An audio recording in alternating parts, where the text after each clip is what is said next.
Hallelujah. उसी के नाम आप सभी शांति हो, खुदा आपको बहुत बरकत दे। Hallelujah, praise Lord. मेरे चीजों में इस लायक नहीं कि इस गहरे वेद को बयान कर सकूं, क्योंकि ये बहुत अमीर और बहुत गहरा है, जैसे कि पास्टर साहब बोल चुके हैं कि बहुत गहरा करना। सो मत्ती रसूल की इंजील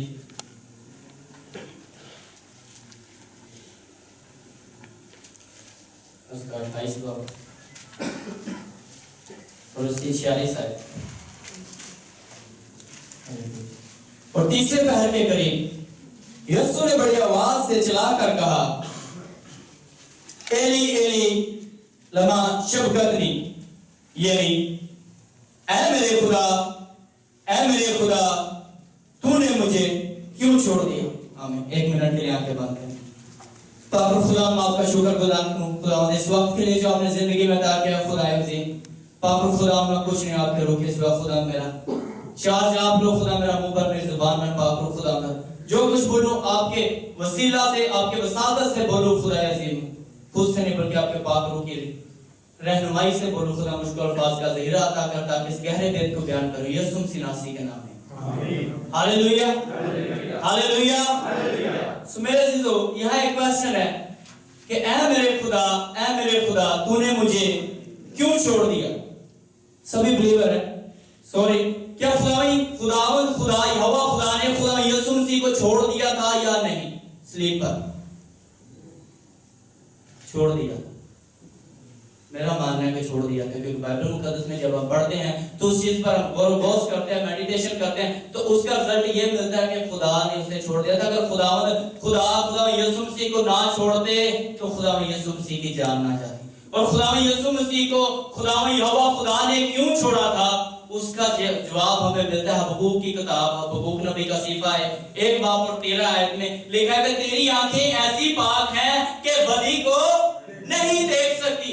और खुदा यीशु मसीह स्लीप पर क्या लिए हुए थे, हमारे गुनाहों को, हमारी बदकारियों को, हमारी बदियों को, हमारी लानतों को, हमारी गुनाहगारियों को, हमारे गुनाहों का बोझ लेकर वो थे स्लीप पर चढ़े हुए थे। और आप एक बात साइंटिफिक तौर पर गौर कर लीजिए, जब हमारे जिस्मों पर, हमारे बदन पर बहुत ज्यादा बोझ पड़ जाएगा तो हमारे मसाम फट जाएंगे और खून निकलना शुरू हो जाएगा। मसाम ये छोटे छोटे सुराख दिखे हैं।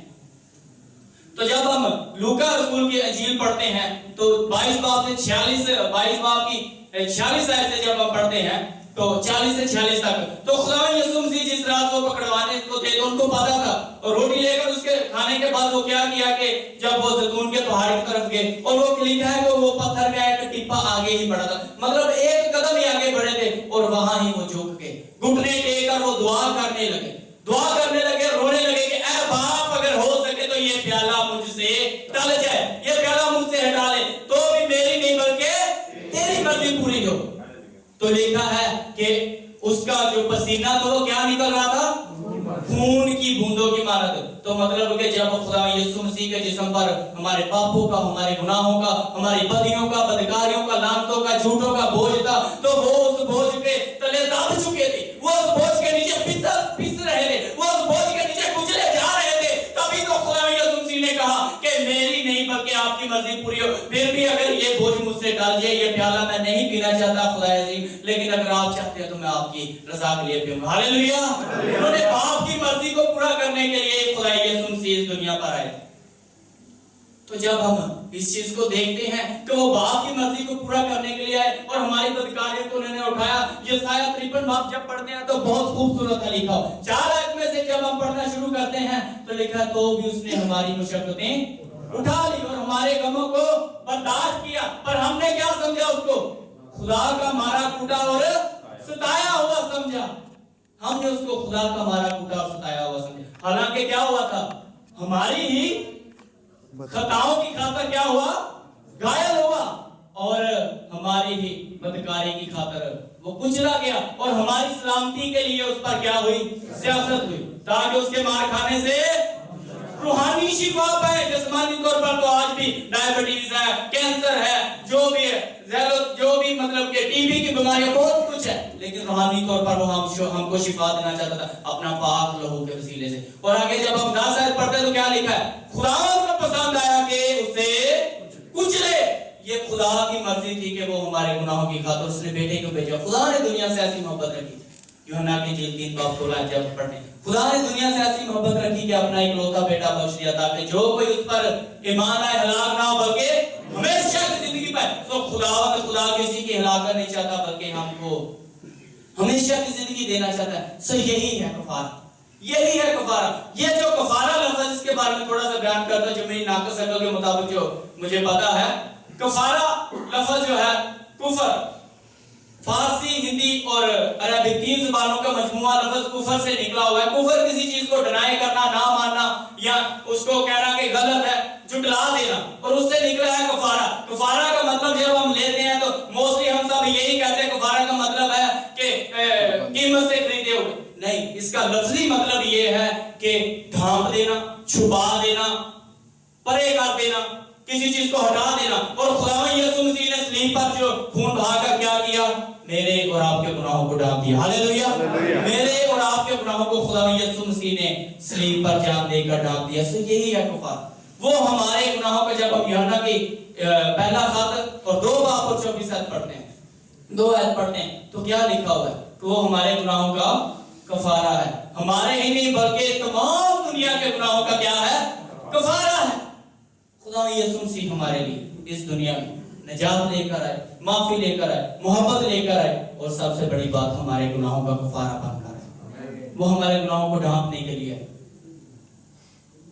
पहला कुरिन्थियों 6:20 आयत, तुम कीमत से खरीदे गए हो, इसलिए अपने बदनों से क्या करो, खुदा का जलाल जाहिर करो। तो मेरे अजीजों, आज मैं और आप क्या खुदावंद का जलाल जाहिर कर रहे हैं अपने बदनों से? सो इस चीज को गौर करने की जरूरत है। आज खुदा ने मेरे और आपके गुनाहों की खातिर सलीब पर जान दी। मेरे और आपके गुनाहों की खातिर उसने वो कोहे कलवरी पर कांटों का ताज पहना, वो कुचला गया। जिस तरह खून को मसल देते हैं, वो कुचला गया। खुदा यीशु मसीह के नाम में आप सबको सलाम। हालेलुया। मैं थोड़ा सा ध्यान करना चाहता हूँ कि क्यों छोड़ा गया।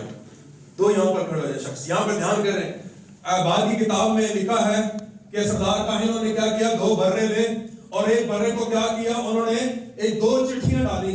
बाद की किताब पढ़ेंगे तो क्यों छोड़ा गया। 2 चिट्ठियां डाली, एक के लिए हलाकत और एक के लिए सौखी कुर्बानी। अब जिसके लिए सौखी कुर्बानी निकली उसको अलग कर दिया गया, 2 बर्रों पर चिट्ठियां डालेंगे, एक के लिए छोड़ा गया और एक के लिए सौखी कुर्बानी। जिसकी सौखी कुर्बानी थी उसको क्या किया, सौखी कुर्बानी के लिए रख दिया गया। और इस पर क्या किया, जिसके लिए कफारे के लिए रखा गया, उस पर पूरी कौम का बोझ रख दिया गया। सबने उस पर दुआ की, अपनी सारी लानतें, अपनी सारी मुसीबतें उस पर लाद के, उस पर ढाल के और उसको जंगल की तरफ भेज दिया गया, उसको छोड़ दिया गया ताकि वो चेहरे पर जो भी खाए उसे। हमारी सारी बदकारियां जंगल में चली गई।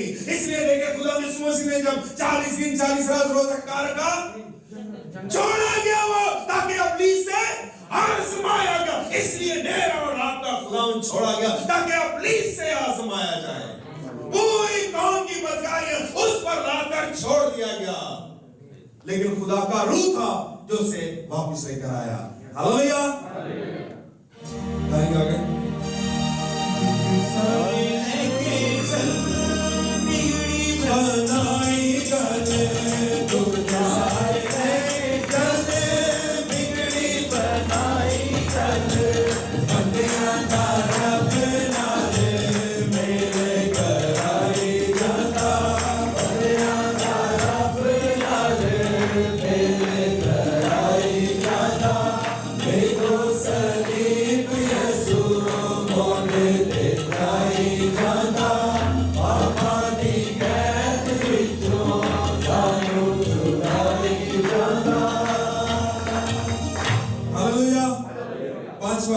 मैं प्यासा हूं, दुख का कलमा जिसे बयान करेंगे Mubashir Shabas. Praise the Lord.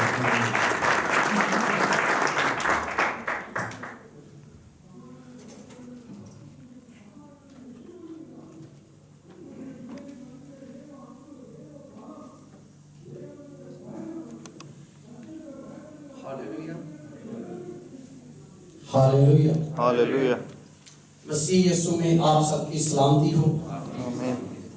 5वां कलमा है और इसको हम देखेंगे।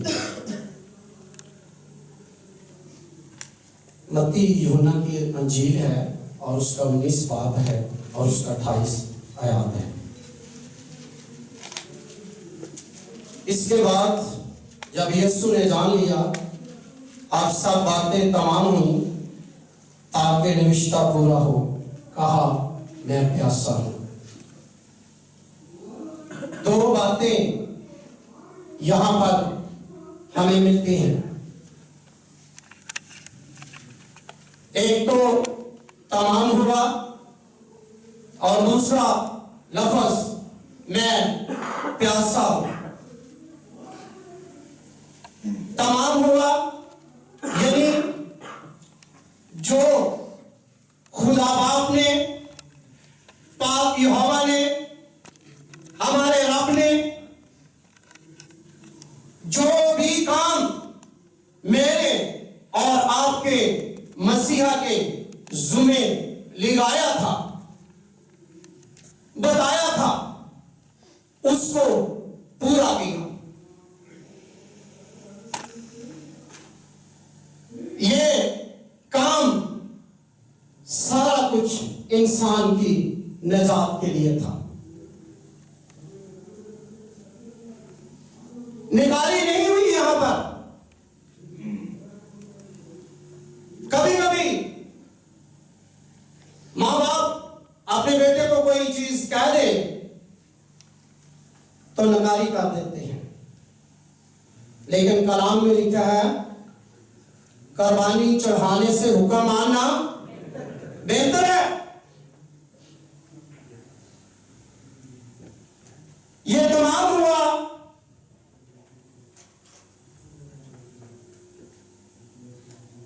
इससे मुराद है कि सारा काम मुकम्मल हुआ। यीशु का ना सिर्फ इस दुनिया में क़याम खत्म हो गया,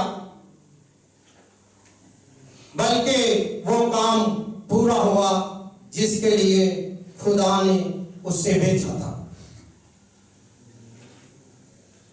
और वो काम था दुनिया के गुनाहों के लिए अपना फिदिया देना, कुर्बान होना। ये काम था जो खुदा ने पूरा किया था। आज हम यहां पर आजादी से बैठे हैं तो खुदा ने हमारा फिदिया दिया है, बाप का काम पूरा किया है और हमारे लिए कुर्बान हुए हैं। और लफ्ज आगे जो मैं प्यासा हूं,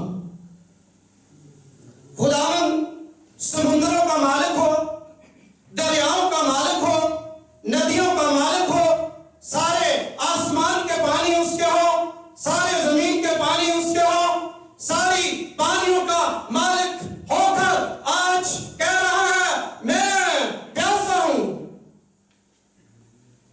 कौन सी प्यास है खुदा को? कौन सी बात है? अगर इसी यूहन्ना की अंजील में 4 बाब में आप पढ़ेंगे तो आपको एक छोटी सी कहानी मिलेगी। सामरिया का एक गांव है और यीशु वहां पर गया है। दोपहर का टाइम है, छठे घंटे का करीब है और वहां पर एक कुआं है और उस कुएं पर यीशु से बैठ गया है। सामरिया की औरत एक पानी भरने को आई है और यीशु मसीह ने क्या कहा कि मुझे पानी पिला। हालांकि सामरियों से यहूदी बहुत अच्छा नहीं करते थे। बहरहाल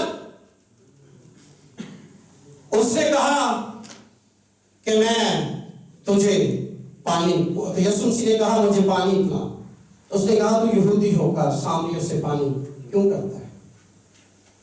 यीशु मसीह ने कहा अगर तू जानती कि ये जो तुझसे कह रहा है मुझे पानी पिला, अगर तू उससे मांगती तो वो तुझे जिंदगी का पानी दे देता। जिंदगी का पानी देने वाला और जिंदगी के चश्मे जारी करने वाला, जिंदगी के पानी का मालिक आज कह रहा है मैं प्यासा हूं। गौर फिक्र की बात है। सोचने की बात है, समझने की बात है। कौन सी प्यास है? सारी चीजें तो मेरे यीशु की हैं, फिर भी कह रहा है प्यासा है। हाँ, खुदा हमारी रूहों का प्यासा है। हालेलुया! खुदा हमारी रूहों का प्यासा है, खुदा हमारी दुआओं का प्यासा है, खुदा हमारी मोहब्बत का प्यासा है। हम खुदा के कलाम को पूरा करेंगे, खुदा को मानेंगे, खुदा को अपनी जिंदगी दे देंगे, खुदा के कलाम को जानेंगे, पूरा करेंगे। खुदा की प्यास आज बुझ जाएगी। खुदावन की प्यास को बजाएं, पानी की प्यास नहीं है। खुदा हमारी रूहों का प्यासा है, खुदा हमारा प्यासा है। हम खुदा की तरफ आ जाए तो खुदा की प्यास बुझ जाएगी। खुदा के कलाम पढ़े और सुने जाने पर खुदा की बरकत हो। खुदा को हालेलुया, हालेलुया। अपनी आंखें बंद करेंगे, दुआ करेंगे, सब आंखें बंद करेंगे। क्या खुदा मेरे लिए और आपके लिए कुछ प्यास रखता है? कलाम के मुताबिक होंठों से तो मेरी तारीफ पर दिल से दूर है। आज अपना दिल दे उसे। किताब के मुताबिक नूह की किताब अपना दिल पानी की तरह उंडेल दे, वो आपको बरकत देगा। वो आपकी आज प्यास, सारी प्यास बुझाने को तैयार है। अगर आज आप उसे मिल जाए, वो आप मुझे और आपको ढूंढ रहा है। वैसे प्रस्ताव ढूंढ रहा है जो रूह और सच्चाई से उसकी प्रस्तिश करे। वैसे लोग ढूंढ रहे हैं जो उसकी